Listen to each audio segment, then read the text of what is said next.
So welcome everybody.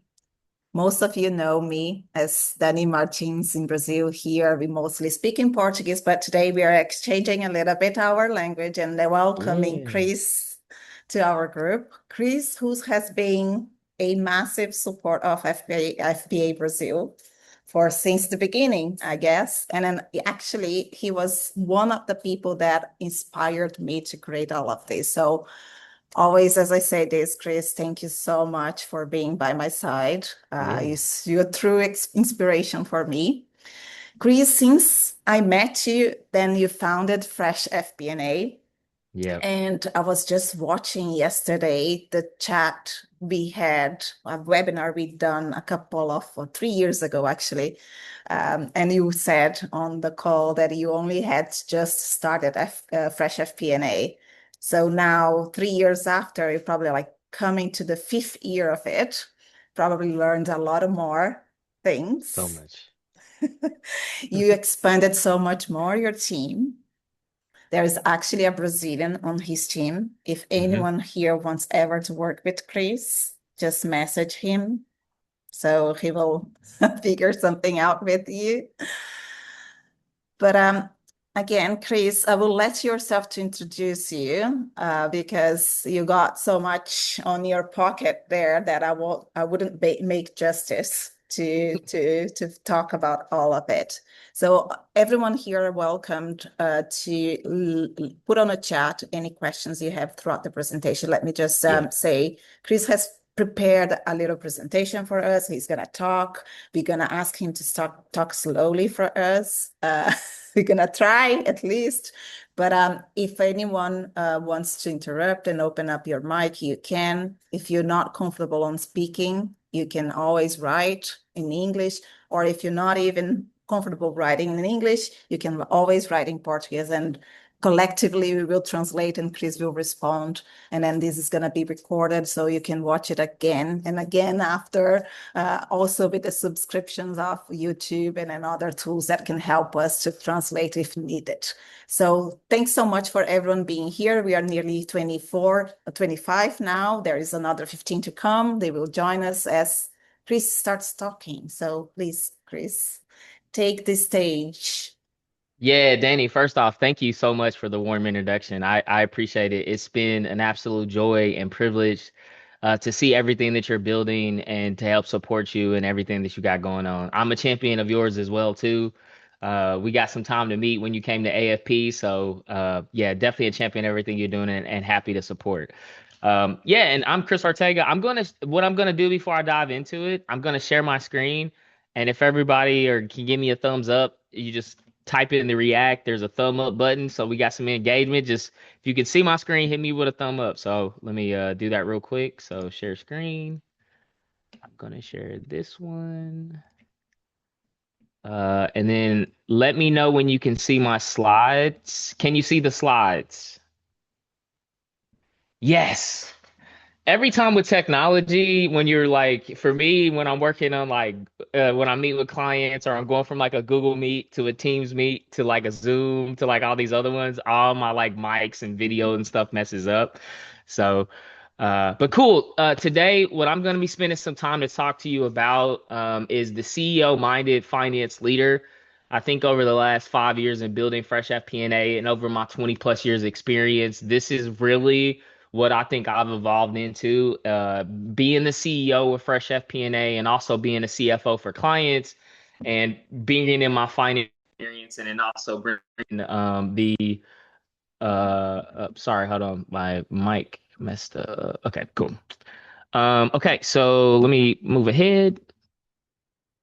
Okay, tell you a little bit about me. Fresh FP&A is a global fractional CFO and advisory service company. I started the business a little under 5 years ago.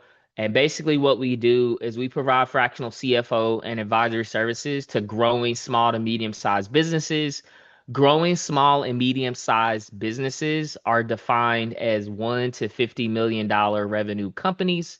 Specific verticals we focus on: software technology, retail and e-commerce, professional services, and not-for-profits. Including me, I have four other fractional CFOs, and we're spread out through the globe. Three of us are going to be in the US. I have another fractional CFO that's going to be based in London in the UK. And then lastly, I have another fractional CFO, Elaine, based in Sydney, Australia. There's about 35 people at Fresh FP&A serving about 30 clients across the globe. Based on and sharing a little bit to you about my experience before starting Fresh FP&A, most of my experience was working in small to medium sized companies.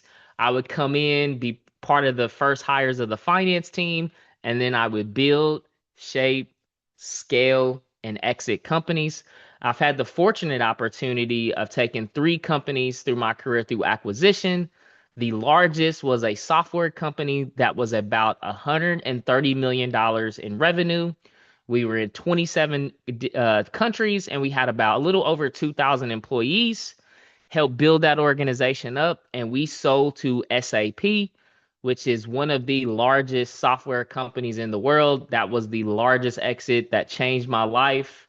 After that exit, I stayed over for a year to help with the post-merger integrations of both the company. And then this is the catalyst of Fresh FP&A. I found myself at a fork in the road. I realized three things. The first thing is I realized that I know how to build, transform, and scale finance organizations. The second thing is I knew that there was a need for small to medium-sized businesses that needed that skills, passion, talents, and expertise, but just maybe couldn't afford or didn't have the work or just couldn't support a full-time CFO. And the third thing, I felt like there needed to be a fresh perspective brought to finance. So that's why 5 years ago I started Fresh FP&A, and I've been on that road ever since. You may be looking at that last point, and no, guys, I'm not Lewis Hamilton. I get that all the time. Anytime I go over to London, I get one time I was going to Heathrow over in London, and I flew from New York, so I had, a nice 10-hour flight over, and I was walking through customs and I see two little kids like walking right behind me. And I didn't sleep on the flight. I didn't sleep the night before. So I'm tired. I stink. It's horrible. And I know I'm about to break these little kids' hearts. So the little kids behind me and was like, one of the little kids came up to me and was like, "Are you Lewis Hamilton?" And I was like, "Nah, man, I'm sorry. I'm not Lewis Hamilton." And I could see his brain and he's spinning and he's like, "Well, who are you?" And I was like, "Man, I'm just a CFO from the United States, man." And brain processing, he's going through it. He's like, "Can I have your autograph?" So signed a little kid's autograph. I was like, "This is the coolest thing." And he thought I was Lewis Hamilton, but I told him I'm a CFO from the United States, and that was equally as cool, I guess, as Lewis Hamilton. So all right, so what we're going to talk a little bit about today is I want to walk you through a journey, right? Evolution of finance, where are we at? How do you develop this CFO, this CEO finance focused mindset? And we're gonna have honest conversation truly about what business professionals actually care about. And then translating results to impact. I think that's like huge in this CEO finance mindset. And then what's the future of this looks like. As Danny mentioned, I like to keep this engaging. So with the sharing of the screen, I can't see the questions because I don't see that pop up. But if you do have questions, drop it in the chat. I don't like to just lecture and present and wait for questions at the end. I like to keep this engaging. So if you got a question, if you got a reaction, drop it in there and let me know. All right. So jumping right into it, the first thing is, we need to stop reporting and start advising. What does that mean on a practical level? So here's the thing. In my 20 plus years and my 5 plus years in building Fresh FP&A, one thing that I've learned in working and primarily the audience that I work with, right? CEOs, owners, and founders. I'm working with the C-suite in most of our clients, right? Since I'm their CFO, their fractional CFO, I'm working with most of the leadership team, right? Also, throughout my career, once I got to, I was a staff accountant, I was a FP&A analyst, manager of FP&A, VP of finance. Once I got into that executive level and that leadership level, business professionals cared nothing about the reporting I was giving them, right? Like, yeah, they're managers, and when you're a manager of managers, right? Meaning that you manage people, and the people that you manage are the managers of other people. You're like three distances away from the reporting side. And what the business professionals cared about and developing this CEO finance mindset is I would always be an advisor to them, right? So yeah, we'll talk through if I'm meeting with sales or maybe you have a great partnership with your sales and marketing group. The reporting aspect, yes. Talk about that. What are our leads looking like? What is our pipeline? What is our close rate? Yes.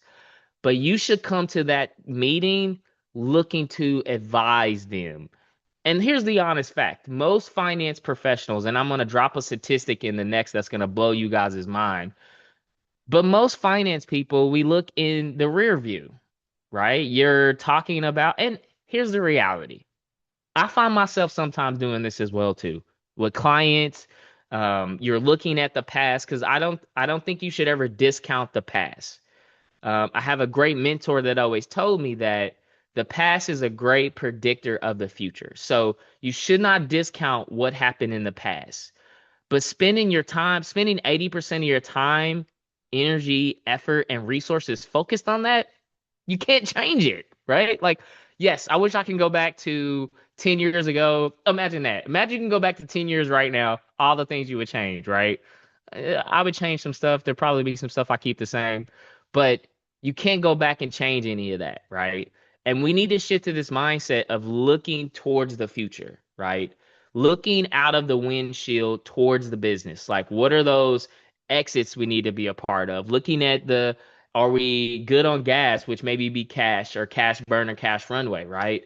We need to develop this mindset of advising the business, right? Not reporting is so much looking like we're giving information to the business, right? It's a we got it, we give it, and you figure it out or get back to me and what this stuff means. Advising is completely different, right?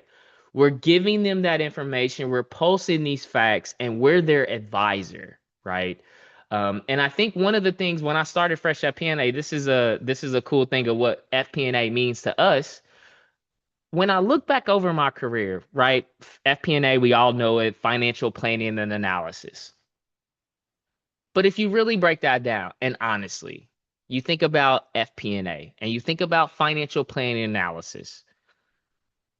When I was in it and I got through it, I realized that was it sounds like we're like calculators, right? Like the business comes to us and is like, do your financial planning and analysis. And it's that feels like from a prompt perspective, it feels like you just created like a prompt and it's like your finance, do my financial planning analysis of my business. And when I was thinking about starting the business, I said, what was really the fresh view that I brought or that I want to bring to organizations? And FP&A to us means financial, partnership, and advising. That advising piece, that's FP&A. That's the catalyst of Fresh FP&A, where you're going to be your financial partner and advisors. And that goes right along with we're going to be your fractional CFO and advisors, right? So that is what it meant to me, right? In the era of technology that we're living in now, financial partnership and advising, that's the FP&A you should be focused on. Okay, current state. As I mentioned before, we're spending too much time looking backwards. We're lacking insights. So most of the reporting, think about the reporting that you're doing right now, right?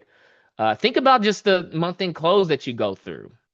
The month-end close, I think, is a staple of finance professionals, whether you're in accounting, whether you're in FP&A, whether you're a CFO. I mean, I'm not dealing with the month-end close. I'm not reconciling the bank statements and doing posting the entries. I'm not doing that stuff. But it is a staple of being a finance professional. But I'm going to be wild and say I think the month-end close is the most flawed and like stereotypical finance process of all time. The reason why is it is a staple for us. It's what the business needs to do, and it's really a deliverable and outcome based, right? So it matches all the three things. Well, Chris, the business cares about it, and I produce a deliverable, which are the financial statements. So what? Giving your business partner or your sales or marketing team or your operations or your CEOs, owners, and founders financial statements is zero value add. You're expecting that CEO, owner, and founder, that business professional to look at those financial statements and be like, okay, this is what I need to do for my business. So a lot of time it's missing the insights. It's missing what I call the CTAs, the call to actions. This is like a marketing term. I learned this from my marketing team, right? You should be providing insights that drive action. Let me give you an example of that. So I think the number one thing that the number two metrics that we look at for our clients across the board, all 30 of them, it's one that we have dashboards. It's one that we teach our clients, cash burn and cash runway. Right? Cash burn is very easy, right? Like that just measures how much cash you're burning on a monthly basis. Cash runway says if I'm burning $15 and I have $60, that means I have 4 months of cash runway. That insight calls action. And we just don't provide the reporting and say, hey, we call them WOW reports, which are week over week cash flow reports. And in those reports, we're providing action and saying, hey, here's what we forecasted last week. Here's our forecast accuracy compared to that week of cash. Here's what we're looking at next week. Here are the top 3 priorities that we have for next week. Now we've given them insights, we've given them how we measure it, and we're giving them the CTAs of what's going to be looking at for the next week. Or in some of our clients, we work on 90-day rolling cash flow forecasting. And the last point, that gives them clarity, right? I know cash burn, I know cash runway, I know what this report, what the insights are, and I know what the actions I need to have, right? If you're doing your reporting or your analysis and you're just posting information, it's going to land flat with the business, right? And this is where that advisory aspect becomes really, really, really, really important. You have to advise the business. And advisory and reporting are two completely different mindsets, right? I think in the traditional FP&A, the financial planning analysis, right? Reporting probably falls with that, right? You're doing your financial planning, you're doing your analysis, you report on it. Very traditional table stakes stuff. And honestly, technology should be doing that. Financial partnership and advising with the insights, with the actions, and the clarity that the business needs. That is where we're really going to have an impact across the business. This is a statistic that I got. I think I got this from a SHRM report or one of those McKinsey reports. I forgot to put the source in here, but 84% of business leaders are not satisfied with finance support. How did this change? I go back, and this crazy to think about, but I go back to there were like 3 phases of finance, and we're in the 3rd phase right now of it. And I'll walk you through what I think those 3 phases were.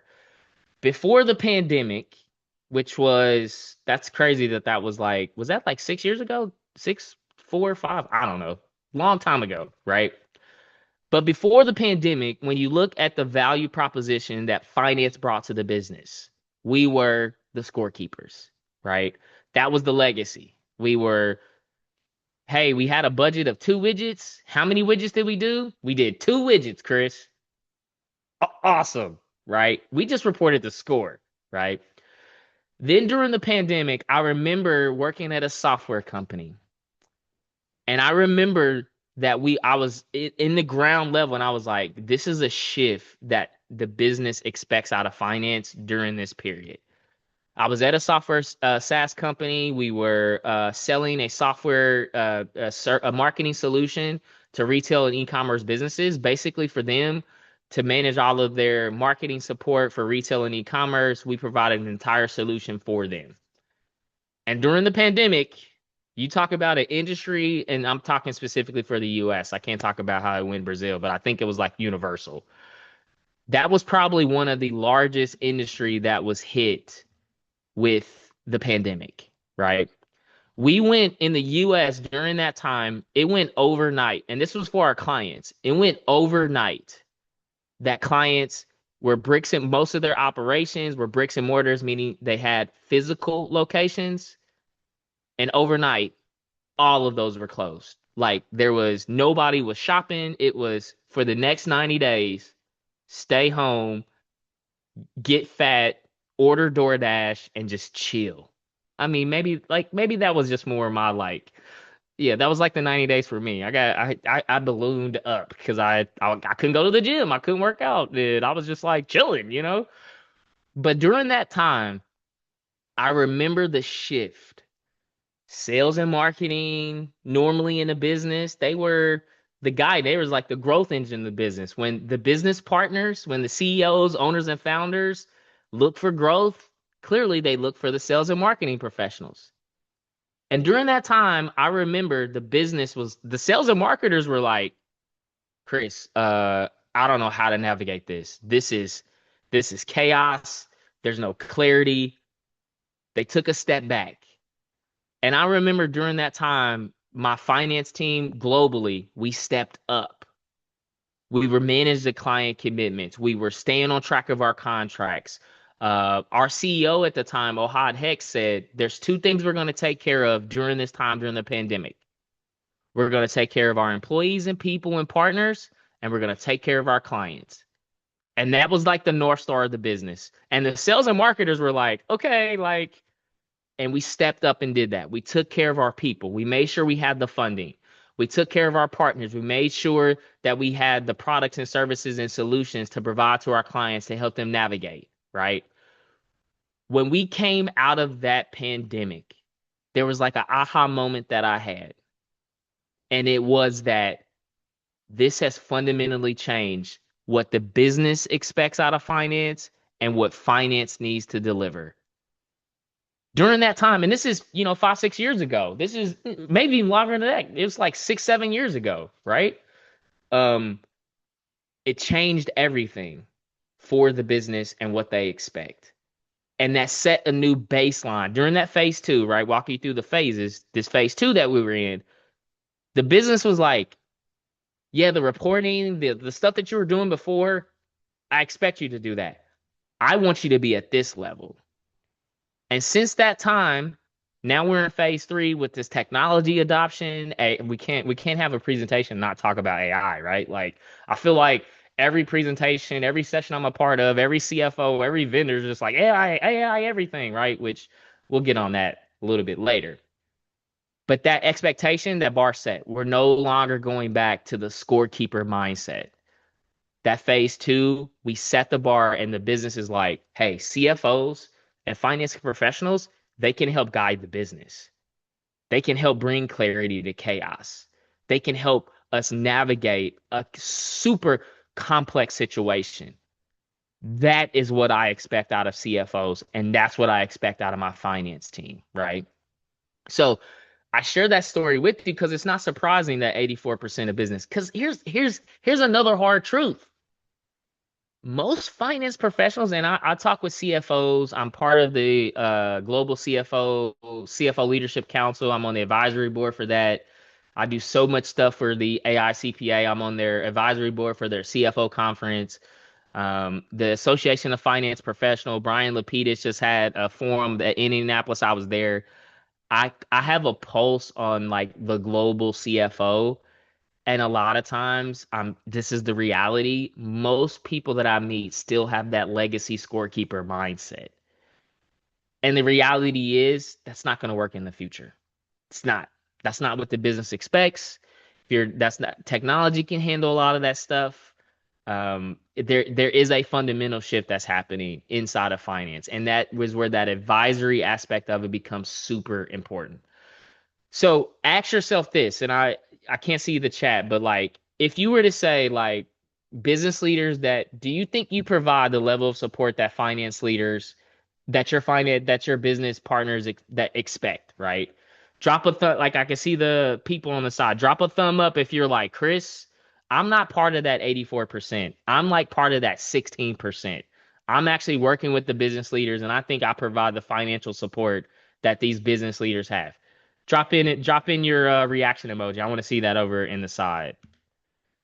Okay. Next thing, the CEO minded finance professional. What does that practically mean, right? Data without direction is just noise, right? It gets back to the insight. And Here's what that see. So one thing I've learned in like 5 years, for me to be this is a gem for everybody, and you may be like, this is wild. Like for me to be a great CFO, I had to stop thinking like a CFO and start thinking like a CEO. And that is part of my growth and maturity that I've had in Fresh FP&A because that's like my role, right? So I have a portfolio of clients where I'm their fractional CFO. I have about 7 clients on my portfolio. So I'm their CFO, right? But I'm also the CEO of Fresh FP&A. Like I got to think about the sales, the marketing, the business development, the IT, the pipeline, managing an entire team. Like I'm managing an entire operational team. So I've had to develop that CEO mindset while being a CFO at the same time. So I've had that like crossover. And for me, the biggest unlock that I've had is I had to stop thinking like a financial professional and start thinking like the CEOs, owners, and founders that we work with. And what that kind of involves too is like I like this compass, and it's really in like 3 questions to ask yourself, right? And it brings in the past, it brings in the present, and it brings in the future, right? So this is like a practical way when you're meeting with your business leaders and you're not part of that 84%. This is like a great framework that you can use. So the first element of that is like, what did we say we were going to do? That may be, we said we were going to do in Q1. We're finishing up Q1 right now. We said we're going to do $2 million this quarter. That's what we said we're going to do. And if you think about that question, that's going to be looking at the past. You probably said in Q1 some time ago, probably in Q4 or when you worked on your budget, that in our Q1 2026, we were going to have revenue be $2 million. So that's what you said. What did we say we are going to do? Looking at the past. Now we get to the present. What did we do? Right? So we said we're going to do $2 million in the past in Q1. Tomorrow, we'll know what we did. That's the current. And here's the reality. Most finance professionals, 84% of them in that previous slide, stop at that second question. What did we say we're going to do? What did we do? I got to tell the business. I got to report on it. I got to give insights about it. I got to give you're posting all this past and present, right? This is the month end close process, right? What did we say we're going to do? What do we actually do? So, and I would say 84% on that slide, they stop at this question. The most value add and what the business truly cares about is question number 3. Okay, Chris, we said we're going to do $2 million in Q1 of 2026 for our revenue. What did we do? We did 1.5. Great. What are we going to do about it? That question immediately addresses the future. That question immediately sets you up as an advisor, right? And this is how CEOs think, right? One thing I've learned is like, I think this way now. I'm like, okay, what do we say we're going to do? What do we do? What are we going to do about it? Past, present, future. This is the question. And now when you ask this, what are we going to do about it? Now it's like, okay, we said we're going to do $2 million. We did 1.5. How does that inform the future? How does that inform Q2? How's that going to inform hiring decisions? How does that relate? We had a soft quarter. We didn't hit our whatever it was, budget or forecast. How does that impact our cash flow? How does this impact our people? How does this impact the decisions we need to make? That third question is where you really get into that bar being set for finance professionals, right? So my challenge to you, practical step, the next report, you're coming out of Q1, you're working through your month end close, tweak your reporting and your analysis to give your business leaders and partners that you work with the answers to these 3 questions. And I would say, even taking it more practical for you to do, if you want to really learn the business, do this exercise with your sales and marketing groups, right? Sales and marketing for finance professional is a gold mine of learning the business. I have partnered with some of the best CROs, CMOs, sales professionals, and that is honestly for me the area of the business where I learned the most. You're going to learn about your industry. You'll learn about your ideal client profile. You'll learn about your value proposition. You learn about what makes you different. You learn about your sales cycle. You learn about what clients care about, what customers care about. You learn so much in the sales and marketing side of the business. So that's a practical takeaway. And I'm curious to know, send me a note, like how this went. You went through the three phases, you asked the three questions, you updated your reporting, you focused on question three to provide some of those like insights. Drop me a LinkedIn message and how that went with you. I'm curious to know how that went with you. But this is a great framework. Past, Chris, present, yes, go ahead. last week we had a call with Gabriel Barbieri, who's here, and he talked about storytelling. And I want to connect those two together because many of us were there. So while you were talking, I was thinking I use a lot the methodology of 70, 20, 10, right? Which we Mm, could also use in here for storytell. yeah, 10% of the past, 20% what has happened to make that result to be what it was. And then 70% of the call should be into the future, discussing yeah, what are we going to do about it. And then I'm emphasizing this because I get a lot of these questions on how to prep for board meetings in our group, in our WhatsApp group. And many of the times people just think of how many KPIs I should put out there or how many oh, pages I should have. And then that's not the mhm, thought. The thought should be, how do I say something about what has happened or what we want it to happen, what actually happened, and why? And the way we say that what has happened is from an operations perspective, what yeah. has gone wrong, what could we fix so then in the future we get a different result. Mm-hmm. So 100%. Yeah. just emphasizing that because it connects with storytelling and board decks that we've been discussing the last 10 days in the groups that I have been, and these Yeah. people here in these groups. Yeah, I think that's a great methodology, man. I would say like I never thought about how much time I spend on stuff, but when I'm meeting with clients and just when I'm thinking about the business, most of my time is like I can't change the past, right? Like don't spend your time, energy, effort on that. The present, same thing, right? I would if it was me doing that, and I love that you teed that up, I would spend 10% on the past and the present. Why? There's nothing you can do to change that, right? And if you're really dialed in, you should just need 10% to know. You should spend that 10% of understanding, like what happened? What happened? Why did it happen? What could we've done better? What went good? You have those four questions, spend 10% of the time answering those. Now the 90%, and again, this is the audience, right? And we're talking about how you have that CEO finance minded like professional. CEOs, owners, and founders, and just business people, they don't care about they don't care about that. How are you going to give me these insights to help guide me in the future, right? Like help me like guide the marketing, the sales, the operation. So that's a great insight. And I like how you broke it down to 10, 20, and 70. I would be different and be like 10, 90%.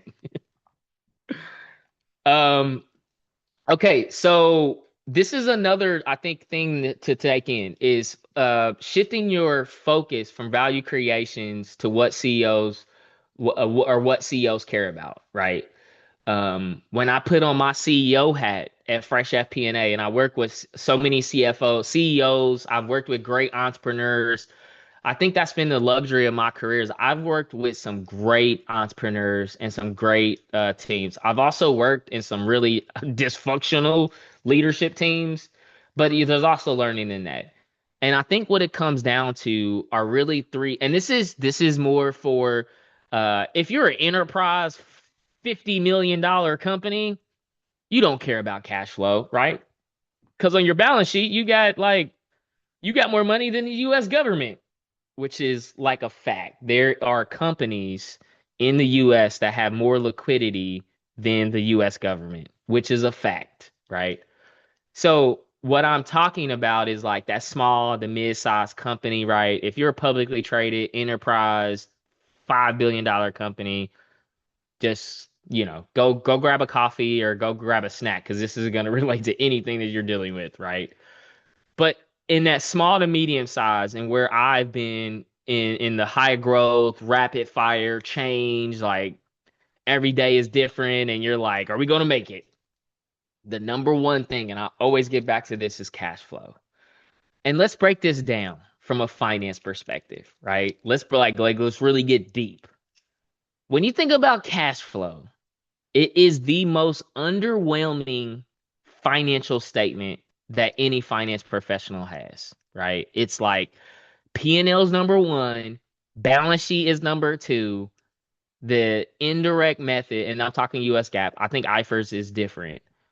The US GAAP statement of cash flow from an indirect perspective is like the least valuable financial statement anybody cares about, right? Honestly, like, do you guys care about the statement of cash flow? Indirect, like, here's my changes in accounts receivable and here's my changes in accounts payable. That means zero to business professionals.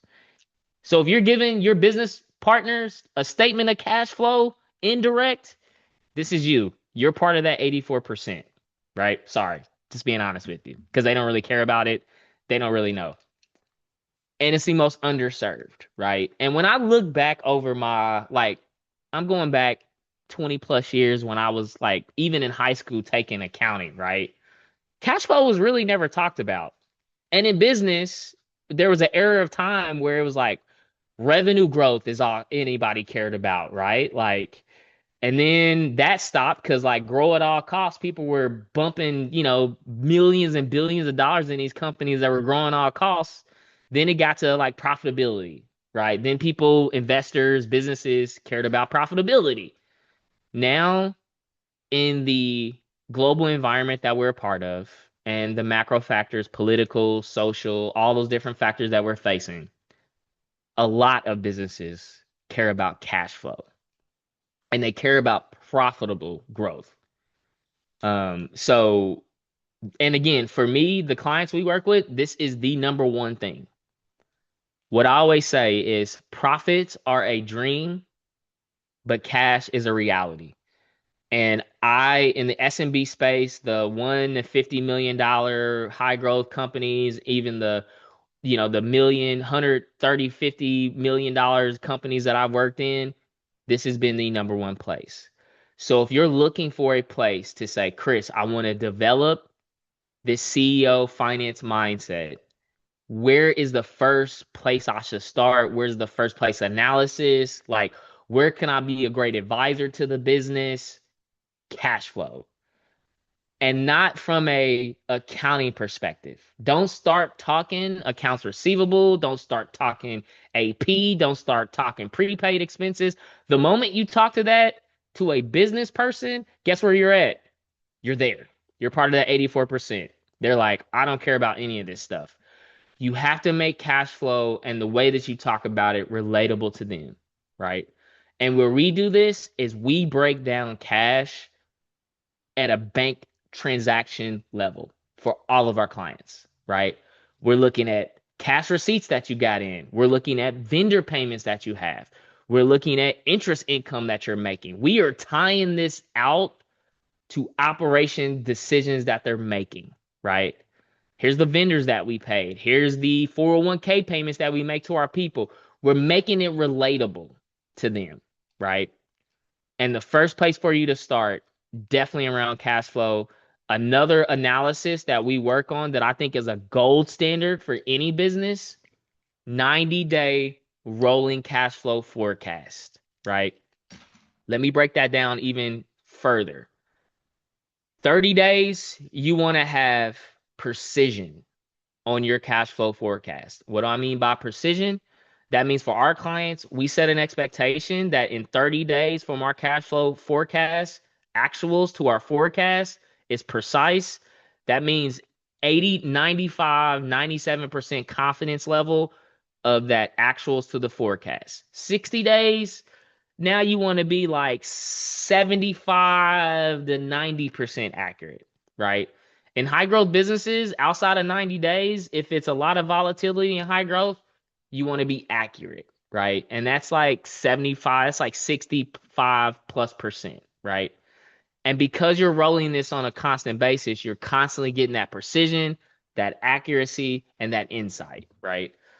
So one place for all you finance professionals to start, whether you're a CFO all the way down to FP&A, maybe you're accounting. I know we have a mixed group of everybody on here. This is the gold mine. This is what CEOs care about, right? And when I sit on a call with them and say, hey, yeah, your profitability is great, but did you know you have 2 weeks of runway and you're not going to be able to make payroll next week? They're like, what are you talking about? Like, my growth is crazy. You have a cash conversion cycle issue, right? The second thing they care about is growth. How are they looking at growth and how is that important to them, right?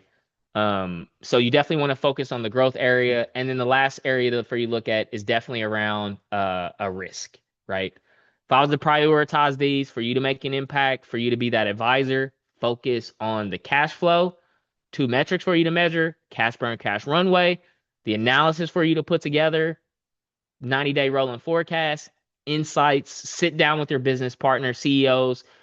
Same thing you can do. You can do this with marketing, right? It's an ROI thing, right? How much cash is going into marketing? How much is coming in from marketing, right? Every element of the business can tie out to that, and that'd be a great place to start. Okay, so I'm looking at time. I want to make sure I'm getting through this. Okay, so translate impact to result. What's the CTA? I kind of talked about this a little bit before. When you're doing your reporting, your analysis, what's the call to action? If you're giving reports and if you're giving a report or analysis and like you look at it and you're like, I don't know what this tells me to do. Same thing for the business professionals, right? Give them something that's going to make them, it's an action. Like, should I do something about this? Should I not do something about this? Is this good or bad? Right? That is like an area of focus on to think about when you're looking at translating the results to impact, right? What's your CTA? And honestly, a practical thing for you to go through right now. Look at all the reporting, look at the conversations you're having, right? Not only reporting, look at the meetings you're having, look at, how you show up. Are you presenting information to just present it to say, cool, I'm happy to know that? Are you presenting information? Are you having meetings that drive action? I always like a good analogy I like to use when I'm in meetings with like clients or even with my team, right? I want to give information that causes them to, it's like a movie, right? Like imagine watching one of my favorite movies is Scarface, right? I know that's like wild, but like growing up poor on the west side of Indianapolis, like Tony Montana was, it's fair to say, Tony Montana was one of my role models. Like, I was like, I didn't want to like do all the stuff he did, but I was like, yo, he came from nothing. He's Latino. Like, Tony Montana's the dude, right? Imagine watching Scarface or your favorite movie and all the character development and everything about the movie just giving you information, right? You're just like, cool, the main actor really likes this person.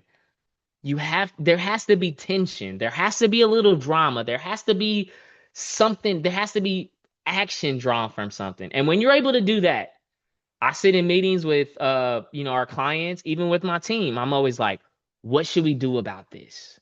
Or here's the insight I provided, here's my recommendation, what are your thoughts?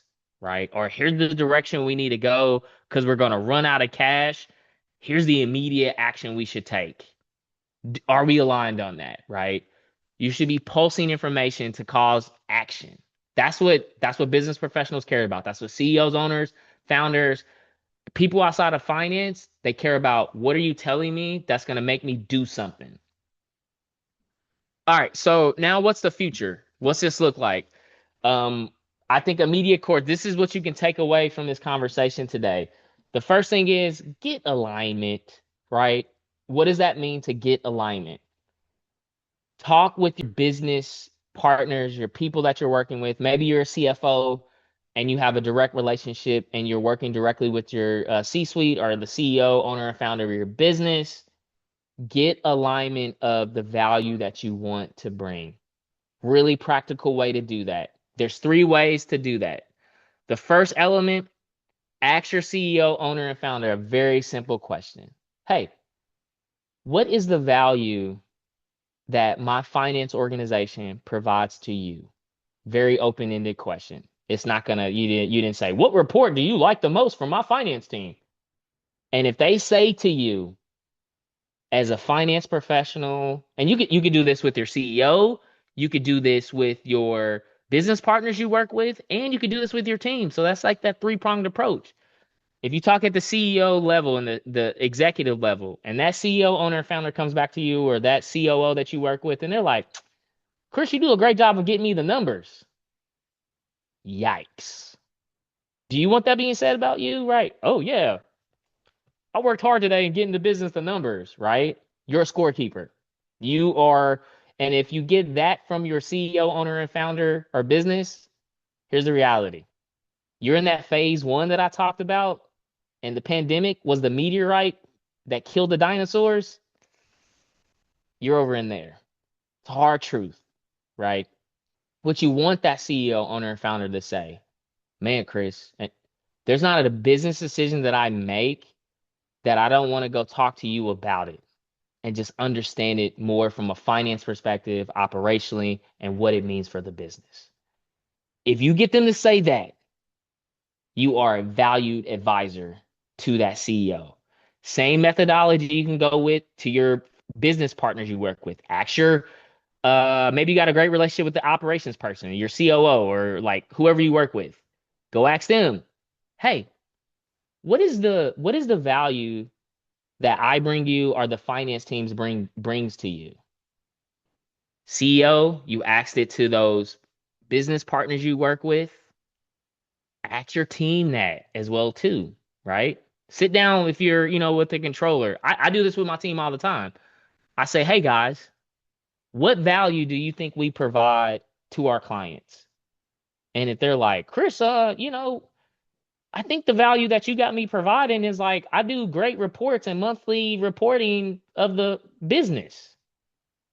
That's a scorekeeper mindset. No, and what my team says is, Chris, we're working on creating value for our business, for our clients, so they have insights and clarity, cash flow confidence as they drive their business towards profitable growth, right? And part of what I'm doing in that is like I'm helping with the analysis, the insights, and the report that you're able to have those conversations, right? Second phase, build great partnerships. I kind of mentioned that before. You definitely want to build some great partnerships inside the business. Practical, immediate step for you to take that is the biggest unlock for your career, irregardless if you're a CFO, manager, director, staff, it does not matter. The immediate place for you to start to build partnerships, to level up your business acumen, and to be with some cool people that are like fun, partner with sales and marketing.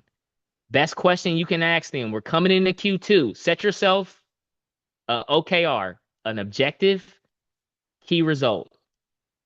In Q2, I want to set up a partnership with the sales and marketing professional so I can learn more about how they can help them. The best question that you can ask is just one question to ask. And whether this is sales or marketing, or it's operations, or it's HR, whoever you decide to choose, ask them this one question. Hey, sales and marketing, operations, HR, fill in the blank. How, given your business, how can I help support the initiatives, the outcomes that you're trying to drive in Q2? Right? The reason why that question is so powerful is because most business professionals, I'm jumping around, sorry to go real fast. Most finance professionals that are engaging with the business are just reporting on the business. It's transactional, right? Sorry, I'm jumping around really fast. But when you ask that question, it's like, wow, finance actually wants to help me on something and they want to partner with me in Q2. Maybe I'll take them up on that. You know what? I am having this challenge on lead generation and velocity that we're getting in our pipeline. Maybe I can partner with finance on that. Or you talk to operations and they say, man, we are really having some process issues and we don't have a lot of great process documentation. Work with them on that. The goal, find a project in Q2 that you partner outside of finance to bring value to that functional area, right? How do you do that? Simple question. Ask them, schedule some bi-weekly meetings, and truly work with them in solving that. And I guarantee you, outside of a quarter, if you have helped the business, this is really, really vital. This is something to take away. This is really, really key. If you can help the business take pain, frustration, challenge, and you as a finance professional, irregardless if you're a staff, manager, director, CFO, whatever you are, if you're able to take the business from pain, frustration, challenge, and you take them to productivity through either a product, service, solution that you provide to them, so you take them from pain to productivity, what you've just done is you've created value. That is simply it. Pain, frustration, challenge. By partnering with me in finance, by working with me, I take you to productivity. Thereby, in that, we've created value together. And here's what I learned outside of that. If I can take a client from pain, productivity, pain, frustration, challenge, take them to productivity, and we help create value, it is my job as a CEO, it is your job as a finance professional to monetize. Pain, productivity, value creation, multiplied monetization. That entire equation, very simply, value creation. That's how you create value. I understand pain, frustration, challenge. I turn you to productivity. I create value, multiplied monetization. That's it. In like my entire career, that has been one of the biggest unlocks ever. And it took me 20 plus years in my career to realize that. If you guys focus on that right now, you will be a game changer. You'll be doing this session a couple years from now. You'll be like, man, that Chris guy, like, yeah, he talks, but I did it, right? That is an immediate one, and I think you build partnership. And then also communication. That's a whole nother topic to get into, how you communicate the insights and how do you tell the story. Okay. Okay, so this is what I believe. And this is a mountain. I'm standing on it. This is a philosophy. This is how I carry myself. I think finance is the best kept secret in all of businesses, right? Why do I say that? It's because it's a kept secret because most of the time finance is over in the corner doing their Excels. We're, nerding out on Excel formulas. And guys, I nerd out on that stuff. I get with other finance and CFO professionals and I nerd out on it. But the moment that we're able to expand out of our tactical and we're great communicators, we build collaborative relationship in the business. We connect results to impact. And then finally, we bring clarity. To me, as I look at my roles as a CFO, yes, I'm a chief financial officer. But my even bigger kept secret and what I like to share is I bring clarity for for operations. Clarity, C, for FO operations. That is the true CFO. That is what I like to call the fresh CFO. That's the fresh CFO mindset. We bring clarity for operations. So you are the best kept secret. And what I'm saying, and I'm empowering you, stop being the secret. Go be the staple. Be the baseline in your business. All right. Last thing I want to leave everybody with, and thank you guys for your time. I don't know if there's any questions, Danny, or anything. I appreciate you guys' patience and walking through this stuff. I know there's a lot of information thrown at you. If there's anything, questions, clarifications, we'll have some Q&A time, and I'll stay a little bit over if needed. But here's what I want you guys to think about. Let's do some vision casting real quick. And I'm going to set the stage, right? And everybody right now, what I want you to do, everybody on this call, whether you're on video or not, it may be sound kind of weird, but I want you to close your eyes and just listen. Close your eyes. Everybody close your eyes. Yes, it's like a weird thing. Close your eyes. Okay. Now just listen. Think about your role. Think about what you're doing.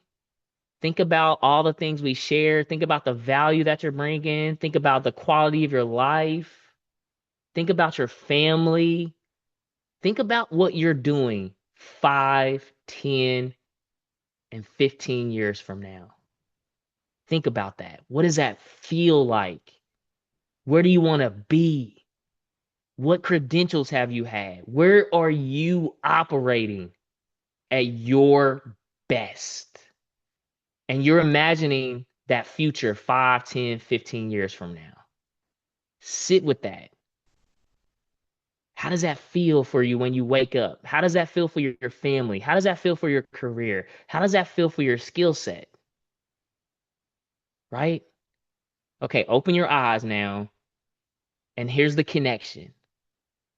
Right now, today, you are writing that legacy.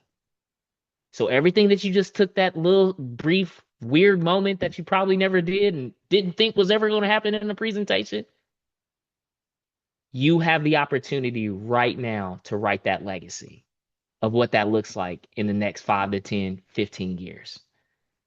I empower you to do it. You have, this to me right now, the era that we're in is the best time of all times to be in finance. But my challenge to you is, what is going to be your legacy? How are you going to take right now, right? What do you say you're going to do? What are you doing right now? And what are you going to do about it to build that legacy? Sit with that. Think on that. I have it on my whiteboard right back here. That should be something you think about every day. Thank you guys. So thank you. I appreciate it. Here's this QR code. If you haven't connected with me already on LinkedIn, you can scan that QR code you can just pull out your phone, scan it. Danny, I'll send you the deck. I think I already sent you the deck, so you can feel free to send this out to everybody. And connect with me on LinkedIn. Ask me any questions. It is actually me. I don't have my VA answering my LinkedIn, so it's not like some person answering it. It is actually me. I spend time doing that. I take an hour a day to go through my LinkedIn messages and respond back to people. So follow me. And again, I want to thank you for your time. Thank you for your energy. Thank you for your patience to send through this. I get really excited, so hopefully I was able to slow down. I found myself sometimes like pausing a little too, like I just want to slow down. I get really excited about this stuff. So apologize if I spoke too fast or some things didn't land. But thank you for your time. Thank you for your energy, and love to ask any questions or anything else I can help answer for you. Thank you, guys. I don't know if I ever mentioned to you, Chris, I think that you did that in the end of your session, November 2022 in Philadelphia. And perhaps that was the kickoff of FPA Brazil. So here we are with the legacy 4 years after. So Look thank at you that, man. You took it to action. I love it. So it might be weird now, but if you've seen something when you closed your eyes, believe in it, go and just fight for it.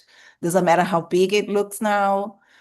It doesn't matter how crazy it sounds in your head. Just go and do it. That's what I've been doing here since then.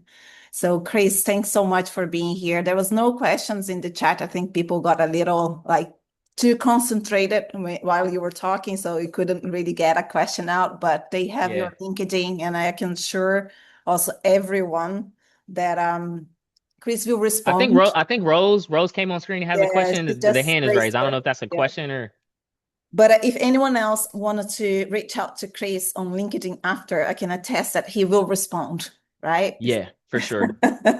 Rose.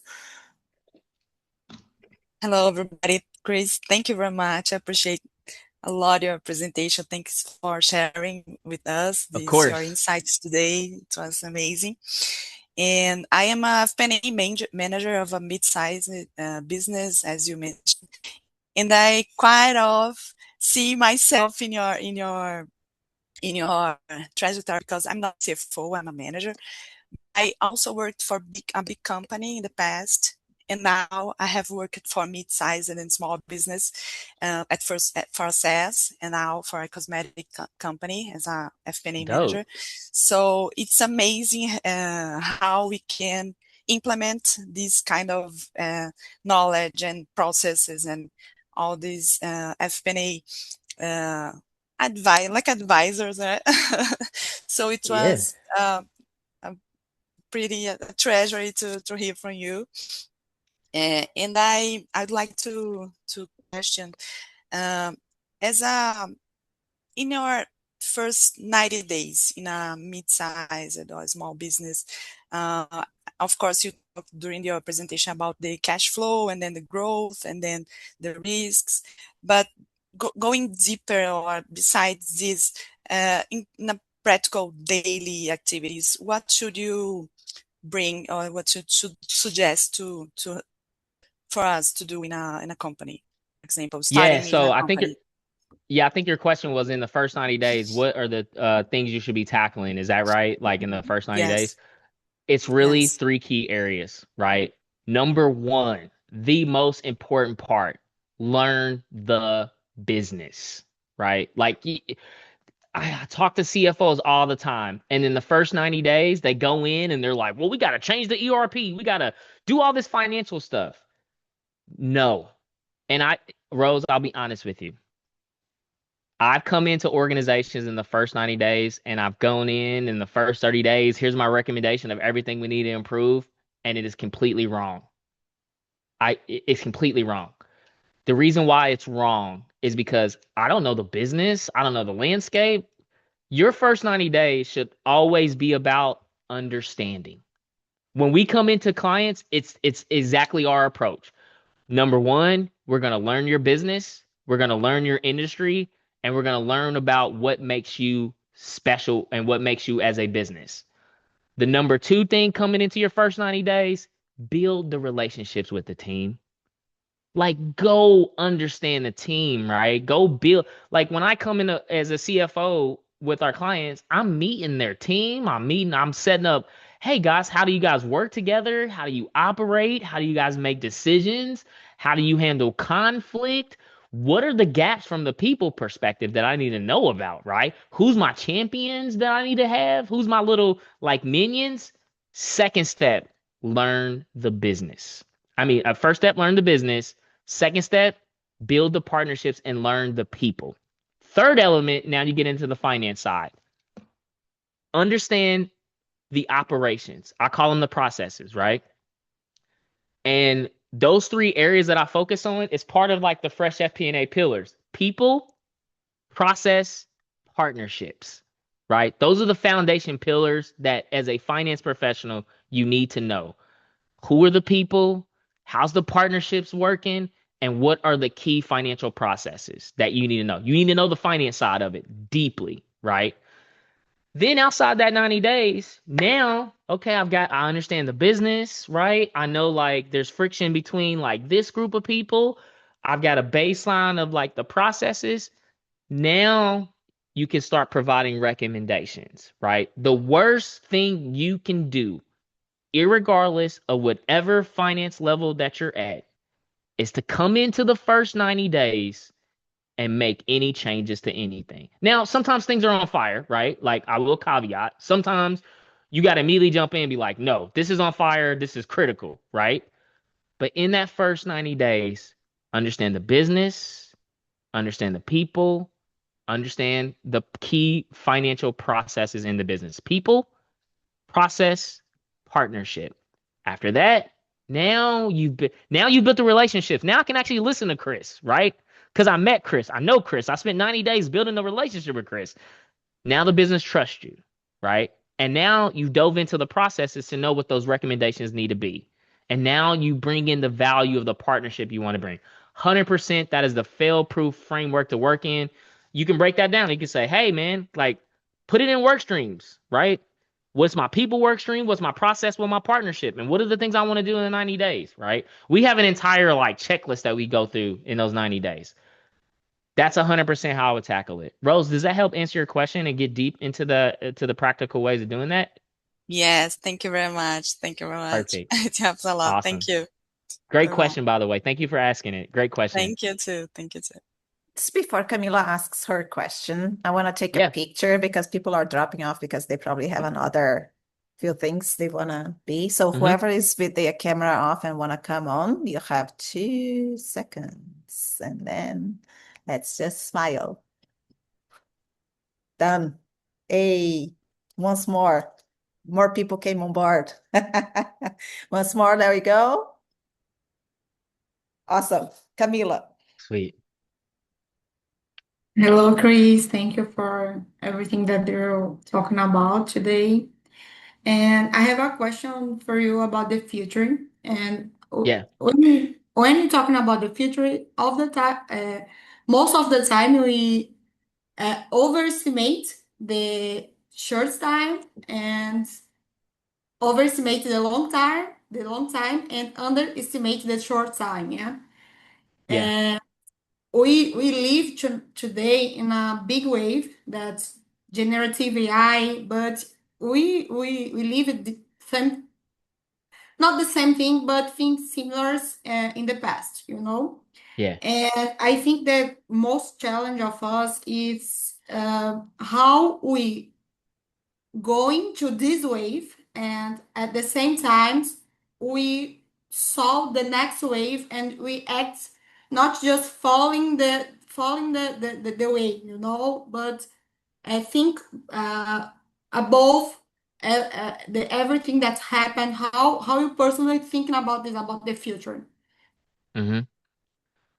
So let me make sure I understand your question. How do I think about the future from a short-term and long-term perspective? Is that your question? And not just about short and long term, but about the not just leave the wave, like the bias of the wave. Like now we live about AI, Yes. agents AI, and think like that. So how you live, and you do this perspective in your day by day, and how you thinking about how will be the next wave, how will be Oh, the okay. next thing, and how I can manage my business, and the things that is important for us to Yeah. maybe create new things, or maybe act before the the the the biggest thing happen, you know. Yeah. Yeah. So great question. When I think about like the ways that we've seen in technology, we're in the generative AI wave. I remember talking about Gen AI like 10 years ago when I was like, first, I did an AI CPA presentation talking about it. AI is never going to replace your experience and your skill set and like the partnerships that you build. It's just never going to do that. Like the tactical work that you do, right? Like the analysis and that stuff, technology's not there yet, but I think we can get to a place. And honestly, like, do you want to spend 8 hours of your day just manually updating Excel and updating reports just to give a analysis to somebody? No. So when I think about the next, like my vision, when I close my eyes and think about it, finance is not going to replace you. It is meant to add to who you, AI is not going to replace who you are. It is meant to add to your skill set. It's meant to get you out of this low value stuff that business people really don't care about.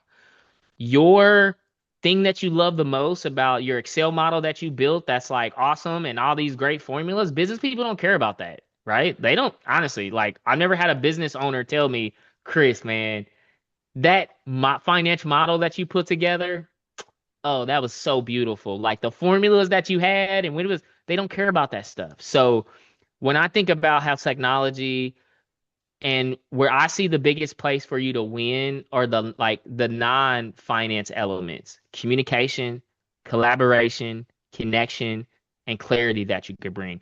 If you focus on those four areas, that is where like you're invaluable to a business person. Because generative AI is not going to collaborate with people. It's not going to be like, hey, sales and marketing, I want to schedule a meeting with you to go through stuff. It's not going to do that stuff, right? yes, it does a good job of building connection, but ChatGPT is not gonna fire up a meeting and communicate the marketing results to a marketer, right? So I think the future are in the intangibles, right? And what I mean by that are the qualitative skill sets that we can develop, which is kind of everything that I kind of mentioned today. That's where you should be spending your time, energy, and hopefully everybody that close their eyes and they think about what they're doing 5, 10, 15 years from now, hopefully some of you were like, man, I'm leading the team and like I got a meeting with everybody around and I'm communicating, I'm doing this stuff. That's how I think about the waves. The qualitative elements that we have are literally going to be the best area of focus for us. So that's where I would spend my time, energy, and effort. Camila, did that answer your question? Yes, but when we're talking about the future, I think not just what we live now, and I understand that you said about not just technical abilities, but soft skills and things like that. Exactly. 100%. But when you're talking about the environment, the world's happened, the life is happened. So new things happen all the time, and Yep. how our business could be the the first business to do this, just Yeah. create a way. I know it's hard, yes, but how think not just not I'm talking about not just following the wave, not just Yeah. this has happened, so we everybody will thinking about that and do this, Yeah. but create new things. Uh, I don't know if you understand that I said, but it was like that. How you personally thinking about this in your day by day about create future, not just Yeah. doing. The future that I'm creating is the finance professional that is the communicator, collaborator, connection, and brings clarity, right? And that's what I just like answered before is like those non-financial skills are the most important skill sets and they're not going to go away, right? So when I think about the future and like every day, I'm focusing on how I can be a great this is a great example. Like, Chris, where are you going to focus on being a great communicator? Well, present to a bunch of people, right? So I think when you think about that vision of what it looks like, in my personal opinion, those non-qualitative skills are going to be way more valuable in the next 15, 20, 30 years for finance professionals than it is you being great at Excel, right? Like nobody now, the only people care about you being great at Excel are other finance people. Nobody else outside of finance cares about your Excel skills, right? So I think there's a shift between like these technical skills that we're taught and these qualitative skills that we have to learn, right? Right. I never took a class how to be a great communicator in college and the CPA exam in my MBA classes. I never taught a class on how to be a great collaborator. That's where I see this shift happening. And me personally, those are where every day I'm focused on those four skill sets: how to be a great communicator, how to collaborate outside the business, how to connect the business to the results, and how to bring clarity for the operations. That to me is the foolproof. You focus on those four every day, you're invaluable. Okay, thank you, Chris. I think Yeah, the for sure. other, Thanks. Great question. yeah, I will add that to the list. I guess we are all very impacted by the fact that the future is changing, or I mean, the present's changing so fast. And we wanted to make sure we are ahead of the curve, but not always we will be able to. If you think about this question, Camila, I would think in two parts. One, how can I be ahead of the curve in my finance technical side versus my soft skills? And yet a third one, which is what is outside of this world I live in, finance, that I can be doing. So why I'm splitting into three. Because if you think about what about in technical side, I don't think technical side in finance will change. It hasn't changed the No. last 100 years. It won't change the next 100. It's Mm-mm. more like math is math, thank God. Though people still believe the world can be flat, math won't change. Now, the soft skills, I think what we need to think apart from what we are seeing in the reports is what can I be good at that no one else is as a finance person? That's how I've created my own future. So right now we are saying communication, influencing, thinking strategically, but what else should I be doing to become different from the crowd? So what Chris brought today, which I think connects to what we are trying to say here, is think as a CEO. We did had that thinking last year in the forum when we said, I don't want you guys to limit yourself to become a CFO. I want you to think you can become a CEO. And more often, we are seeing CFOs becoming CEOs. So what you guys can do to be different and ahead of the curve is just to prepare yourself to become a CEO instead of a CFO, even if you are in a low manager kind of role, right? It doesn't matter where you are. It's prep yourself to become that. Now, a third part of it is what has happened to me is what outside the finance traditional way of being in this world I could exist. And then I figured out in Brazil there was no community for the FP&A folks, and I created one. So I created a future. So there's different pieces you can think of how to create your own future. Most of the answers, though, as Chris did on Closing Eyes, I would say another weird thing is look inside of you. That's where the answer is. It's within your chest, your heart. It's not outside. So you're born to do something and you're going to just figure out on your own way. I know that because FBA Brazil is something that has been something that came up in my life without questioning, So it just comes up from us and then we put out in the world. So there's 3 different things here. And I guess most of us kind of wanna or are impacted by these guys who are creating big techs and becoming super rich, and we wanted to be a unicorn, but you don't need to be a unicorn to be successful, really. It's a great point, Danny. I love it. I think that's a great philosophy to look at.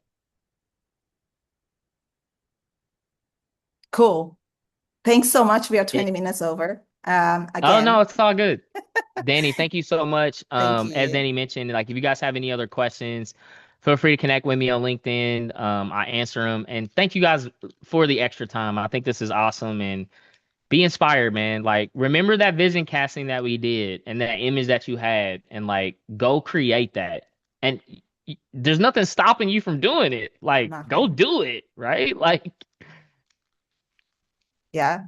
So Chris was once just normal finance corporate person. Now he's like a business owner.